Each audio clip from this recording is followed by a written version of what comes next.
Have you ever wondered how a child could commit a crime as brutal as a seasoned serial killer?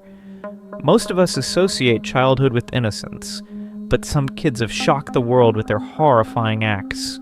In today's video, we'll explore real-life cases of young killers whose crimes left investigators and psychologists baffled. Stay with us as we uncover the darkest secrets of these killer kids. Before we dive in, make sure to subscribe to the channel and turn on notifications so you never miss a chilling true crime story. Also, leave a comment below about which case shocked you the most. Now let's begin. Eric Smith, the 13-year-old murderer. In 1993, the small town of Savannah, New York, witnessed an unthinkable tragedy. 13-year-old Eric Smith, who was often bullied for his appearance, lured 4-year-old Derek Roby into the woods. What happened next was truly horrifying. Eric strangled Derek, crushed his skull with rocks, and even mutilated the body. After attempting to help investigators, Eric later confessed and was sentenced to life in prison. His parole has been denied multiple times. Eric's case sparked intense debate about juvenile justice. Should a child be sentenced to life without parole? His psychological evaluation suggested deep-seated rage stemming from his own experiences of being bullied. Despite multiple attempts to show rehabilitation, the justice system remained firm on keeping him incarcerated. The case of Eric Smith remains one of the most chilling examples of child murderers in modern history.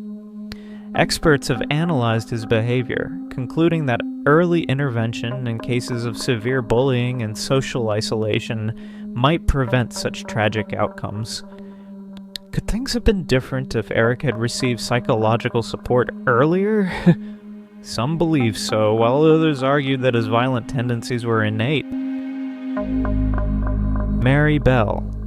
While other little girls were playing with dolls and having sleepovers with their friends, Mary Bell was killing for fun. Mary was morphed into something a child should never become. Mary Bell was born in 1957 to a 17-year-old prostitute and was fathered by a habitual criminal living in a slum without adequate love or care. Mary lived terrible. From claims that she was forced into sexual acts with men since the age of 4. Her mother tried to kill her numerous times in the earliest years of her life. Mary had begun attacking and choking a number of children and was reprimanded for it, but no further action beyond that was further taken. Things went out of hands when Mary turned 10. She became lethal. She had managed to corner a 4-year-old boy named Martin Brown in an old derelict house, where she strangled him to death. Investigators believe that Martin's death was accidental, as there as an empty pill bottle near his body. This assumption would cost another life. A short time after Martin's body was discovered, Mary took a walk to his family's house, and when Martin's mother answered, she asked to see Martin. Her mother reminded her that Martin had unfortunately died, and to which she replied, "Oh, I know he's dead. I wanted to see him in his coffin." Few months after her first kill, she began to crave for another, and this time, she had help from a 13-year-old friend, Norma. Mary and her friend Norma managed to trap a 3-year-old boy named Brian. Brian was strangled to death just as Martin. But Mary wasn't done yet. She came back to Brian's body after some time and with the help of a razor blade carved an N into his stomach, and then turning the N into M, possible to signify the first letter of each girl's name. She then used the scissors to cut off some of Brian's hair, splash his legs, and mutilate his genitals. Mary and Norma was caught by the investigators, and when they were told that they would be charged with the death of Martin and Brian, Mary said, "That's all right by me." Mary was released from prison in 1980 at the age of 23. She's now in her 60s and is now a grandmother. Jesse Harding Pomeroy. Jesse Harding Pomeroy was a convicted murderer and the youngest person in the history of the Commonwealth of Massachusetts to be convicted of murder in the first degree. Jesse was born in Boston, Massachusetts in 1859 to a widowed dressmaker. Jesse looked different from the normal kids, just like he came right out of a horror movie. Jesse's right eye was entirely white. There is not much information about his childhood, but by the age of 11, he had developed a habit of taking younger boys to secluded areas and then stripping them of their clothes and tying them up. After tying them, he would punch and kick them until their entire bodies were bruised. Jesse's dark desires began to evolve, however, and eventually, he would begin to cut his victims with a knife and knock out their teeth to disfigure them. Having such identifiable features, victims were able to easily assist the police in finding their attacker.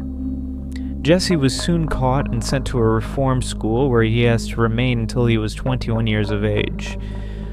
But Jesse tricked everyone. He kept his best behavior and led the staff at school to believe that he was a changed boy, that he would be safe to release to the public once again. So instead of staying there for the 10 years he was supposed to, but he was released after only 2 years. Jesse wasted little time. He had beaten and mutilated a 10-year-old to death. And a month later, Jesse had taken a 4-year-old to a secluded area and cut him up so badly that he was nearly decapitated. The police knew of Jesse's reputation, and they knew that he had just been released from reform school. Jesse was taken in and interrogated, and with an overwhelming amount of evidence was charged. Although Jesse was given the death penalty, there's a great outcry against sentencing a child to death. He was eventually sentenced to life in solitary confinement, and he spent almost the rest of his entire 58 years on Earth. A news reporter explained him as a creature gazing with lusterless eyes upon a world that meant nothing to him. He died on September 29th, 1932. What do you think about these chilling cases? Are violent tendencies something people are born with, or are they shaped by their environment? Should child criminals be given a second chance, or should they face the full weight of the law? Let us know your thoughts in the comments below. If you found this video intriguing, don't forget to like, share, and subscribe for more true crime content. See you in the next one.